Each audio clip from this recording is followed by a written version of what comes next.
Right, so in the Britain of Keir Starmer in 2025, it seems you can be Jewish, but only if you are the right kind of Jew. If you're a Zionist, pro-Israel, and in lockstep with the state's line on Palestine, then you are welcome. But if you are Jewish and oppose apartheid, question the conflation of Judaism with Zionism, or dare to show solidarity with Palestinians, well, it appears that you might do well to prepare to be criminalised, debanked and silenced. Keir Starmer's Labour Britain is a place where the government's fight against anti-Semitism now targets Jewish anti-racists, and where dissent itself is policed as extremism. The apparent persecution of Jewish anti-Zionists, anti-racists therefore, as we have seen two significant examples of in just the last couple of days, and more precedent than that set before, that reveals a disturbing contradiction, that in supposedly defending Jews from anti-Semitism, the British state has begun persecuting those Jews it views as being insufficiently Zionist. The UK is now witnessing a dangerous convergence of counter-terrorism law, pro-Israel lobbying and political suppression, with Jewish dissenters as some of the first casualties. Right, so the Labour Party of Keir Starmer is one that has been gutted of its socialist left following that sustained media and political campaign against Jeremy Corbyn, anti-Semitism weaponised against a lifelong anti-racist as that was. But central to this purge was the alleged anti-Semitism crisis, not a genuine reckoning with bigotry, but a coordinated effort to redefine anti-Semitism in terms of political loyalty to Israel. Under Starmer, this realignment has accelerated, reshaping Labour into a party that enforces ideological discipline on the Palestinian question. The adoption of the International Holocaust Remembrance Alliance IHRA definition of anti-Semitism includes all of its controversial examples, doesn't it? Equating criticism of Israel with anti-Semitism that laid the groundwork for this shift. By collapsing anti-Zionism into anti-Semitism, Starmer's Labour have created an expansive weapon to purge anti-imperialists, anti-racists, and especially Jewish leftists from the party. The most damning evidence of Labour's authoritarianism is its treatment of Jewish anti-Zionist members. Rather than protecting Jews from anti-Semitism, the party has expelled and silenced Jewish voices who dissent from Zionism. Here's a few examples. A founding member of the Palestine Solidarity Campaign, Tony Greenstein, has been a vocal critic of both Zionism and the Israeli state's crimes against Palestinians. In 2018, he was expelled from Labour. In 2023, he was handed a 9-month suspended sentence for criminal damage during a protest at an Elbit Systems facility. In December of that same year, his home was raided by police who seized his devices over alleged support for Hamas on social media. And just this month, it would appear that he is now being debanked, as all of a sudden his First Direct, Santander and Nationwide accounts have mysteriously all come up for review. Then there has been the case of Graham Bash, a Jewish socialist and veteran member of Labour. Bash was expelled in 2022 for his anti-Zionist views and his involvement in Jewish Voice for Labour, the JVL, who were originally Labour's Jewish affiliate, but now are no longer exclusively so thanks to Starmer. You just need to be Jewish. Yesterday he was arrested in London during a protest against the banning of Palestine Action, a Jewish anti-Zionist protester now being treated as a security threat. Bash's case is a perfect and current example of how the state is now criminalising Jewish protest in the name of fighting anti-Semitism. Jackie Walker, Bash's partner incidentally, as a black Jewish educator and long-time anti-racist activist, was one of the earliest high-profile Jewish figures targeted by Labour's anti-Semitism purge. As a former vice-chair of Momentum, Walker faced repeated suspensions and was eventually expelled from the party as detailed here by Electronic Intifada. Her offences, questioning the narrow focus of Holocaust Memorial Day and challenging that IHRA definition of anti-Semitism. Despite her deep roots in both Jewish and black liberation traditions, Walker was smeared as anti-Semitic, exemplifying how dissenting Jewish voices are vilified when they challenge Zionist orthodoxy. Naomi Wimborne Adrici, a founding member of Jewish Voice for Labour and a vocal advocate for Palestinian rights, was also suspended and later expelled from the Labour Party. She had long warned of a creeping McCarthyism within the party, where Jewish critics of Israel were treated as traitors rather than as members of the community. Her expulsion followed her participation in events deemed inappropriate by the party leadership, which included meetings that expressed solidarity with others that had been expelled, all rather conveniently happening right after she got elected to Labour's National Executive Committee, Starmer's Labour seeing her off before she ever managed to attend a single meeting. Her case underscores the impossibility of meaningful Jewish dissent within Starmer's Labour and the crackdown of anti-Zionist Jewish voices. These sanctions and expulsions expose the grotesque inversion at the heart of Labour's anti-Semitism policy. that Jews who fight racism and apartheid are cast out, while those who defend a regime of occupation and ethno-nationalism are welcomed. It is not anti-Semitism that determines guilt, but one's stance on Zionism. In Starmer's Labour, Jewish identity is no longer a shield, it is a weapon to be used selectively against political enemies. And in many cases, descendants of Holocaust survivors, only highlights the grotesque inversion at work. Jews being accused of anti-Semitism because they oppose a settler colonial regime. Anti-Semitism is very much real, but in the hands of the Starmer government, it has become a political weapon, not a shield. The adoption of the IRA definition has enabled a chilling crackdown on pro-Palestinian speech, with anti-Zionist views treated as prima facie evidence of bigotry. The result has been expulsions of Jewish members who refuse to toe the pro-Israel line, censorship of Palestine solidarity on campuses and in unions, and legal attacks on protest movements like Palestine Action. This weaponization undermines the fight against real anti-Semitism. It turns anti-Semitism into a loyalty test while shielding those who support Israeli apartheid from scrutiny. It is not anti-Semitism that is being fought, but anti-Zionism, and that distinction is crucial. Jewish anti-Zionists pose a unique threat to the narrative constructed by Starmer and his allies.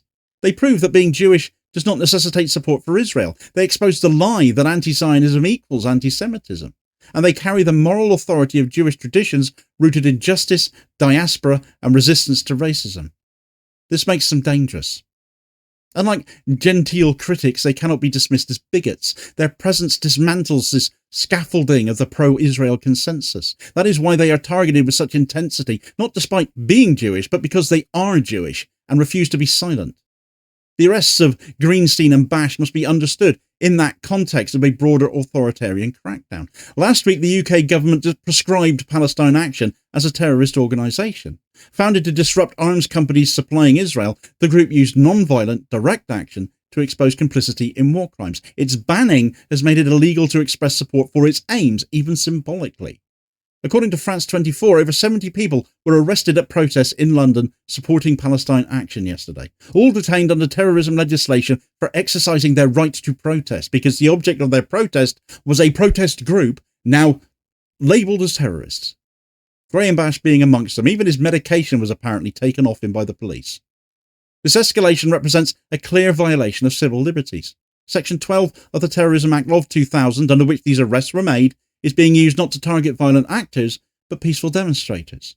The misuse of this law to criminalise protest reveals a deliberate strategy to blur the lines between civil disobedience and terrorism. What we are witnessing is not reform, it's a purge. Another purge, much like the anti-communist witch hunts of the 1950s, McCarthyism. Labour under Starmer has instituted a political loyalty test. We've seen him do it before, it's still ongoing now.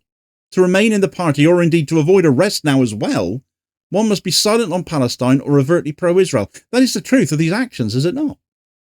Internal party democracy has collapsed. Jewish Voice for Labour has been sidelined in favour of the Jewish Labour Network, where you don't even need to be in Labour or even be Jewish. Constituency Labour parties are tightly controlled. Free speech has been replaced by factional discipline. Starmer has built a Labour Party that is less a movement and more a managerial elite in lockstep with NATO, Washington, and of course Tel Aviv. The primary beneficiary of the crackdown on anti-Zionist voices in the UK is of course the Israeli state. By silencing critics and outlawing groups like Palestine Action, the British government effectively shields Israel from accountability for its ongoing violations of international law. This suppression of dissent protects Israel's reputation on the world stage and ensures continued diplomatic and military support from the UK regardless of Israeli policy. Zionist lobbying organisations within Britain, such as the Board of Deputies of British Jews and the Community Security Trust, also gain power and influence through this silencing of dissent. By championing an expansive definition of anti-Semitism that includes criticism of Israel, they marginalise Jewish voices who reject Zionism and promote themselves as the sole legitimate representatives of British Jewry. This monopolisation of Jewish identity strengthens their political hand and allows them to influence party policy and public discourse unopposed. Another beneficiary is the UK arms industry. Companies like Elbit Systems, which supply weapons to the Israeli military, have faced ongoing protests from groups like Palestine Action. With the group now banned and its supporters criminalised, these companies can operate with far less difficulty and public scrutiny. Government contracts continue to flow and the profits of war are protected from ethical challenge. Meanwhile, the broader British security state accrues new powers to surveil, arrest and silence political opponents under the guise of national security. This reinforces the growing infrastructure of domestic authoritarianism, normalising the suppression of protest and the erosion of our civil liberties. The persecution of Tony Greenstein and Graham Bash is emblematic of a wider shift in Britain's political culture, a shift towards authoritarianism that is masked by claims of anti-racism and public order. Under the current regime, peaceful protest is reframed as extremism, and political disagreement becomes a pretext for surveillance and coercion. Surveillance of activists is no longer limited to known threats, but extends to individuals engaged in lawful, non-violent political expression. Protesters are subjected to facial recognition technology, metadata harvesting, and predictive policing techniques. The aim is not just to monitor, but to intimidate, to create a chilling effect that deters participation in public life, as our right to protest forms a part of. Legal overreach is now routine, with counter-terror laws applied to criminalised solidarity movements. Section 12 of the Terrorism Act has been weaponised not against terrorists, but against those who express moral outrage at the oppression of Palestinians. The result is the effective outlawing of conscience itself. Cultural spaces are not immune. Artists and academics who speak out against Israeli apartheid are disinvited or disfunded or discredited. Public institutions face pressure to cancel events or censor content deemed too controversial, such as a showing of the Jeremy Corbyn film Oh, Jeremy Corbyn, or a book signing on antisemitism by investigative journalist Asa Winstanley, or the banning of Kneecap or Bob Vylan from performing. A culture of fear takes hold, where self-censorship becomes the price of professional survival. This authoritarianism disproportionately affects Muslims, Palestinians, and racialized communities. Islamophobic narratives cast Palestine solidarity as a gateway to radicalization, justifying surveillance and policing in schools, mosques, and community centres. The targeting of Jewish anti-Zionists, then, is not an exception. It is a continuation of a broader logic of repression that treats dissent as danger. The net effect is a profound narrowing of political space. Where once Jews, Muslims, and anti-racists stood together for justice in Palestine, they now get divided and surveilled and punished. The solidarity that once fueled mass mobilisation is fractured by fear. The arrests of Tony Greenstein and Graham Bash, the banning of Palestine Action, the financial and legal harassment of Jewish anti-Zionists are symptoms of a deeper sickness. Britain is criminalising dissent. Under the banner of fighting anti-Semitism, it is repressing anti-racists. Under the guise of national security, it is banning solidarity. So the point needs to be made abundantly clear. This is not about anti-Semitism. This is all about control. This is about erasing the Palestinian cause from British political life. And it is about punishing Jews who refuse to let their identity be weaponised in defence of apartheid.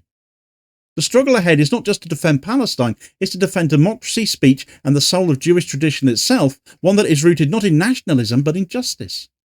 And now we have the spectacle going on of Keir Starmer seeking to define Islamophobia, but those same groups, as mentioned above, the Board of Deputies and the Community Security Trust, are actually the ones invited to add input into that process, whereas Muslim groups like the Muslim Council of Britain are not allowed to take part in the process. Make that make sense. But of course, it's all part of that broader pro-Zionist agenda. So get all the details of that farce in this video recommendation here is your suggested next watch. Please do also hit like, share and subscribe if you haven't done so already, so as to ensure you don't miss out on all new daily content, as well as spreading the word and helping to support the channel at the very same time, which is very much appreciated, holding power to account for ordinary working class people, and I'll hopefully catch you on the next video. Cheers, folks.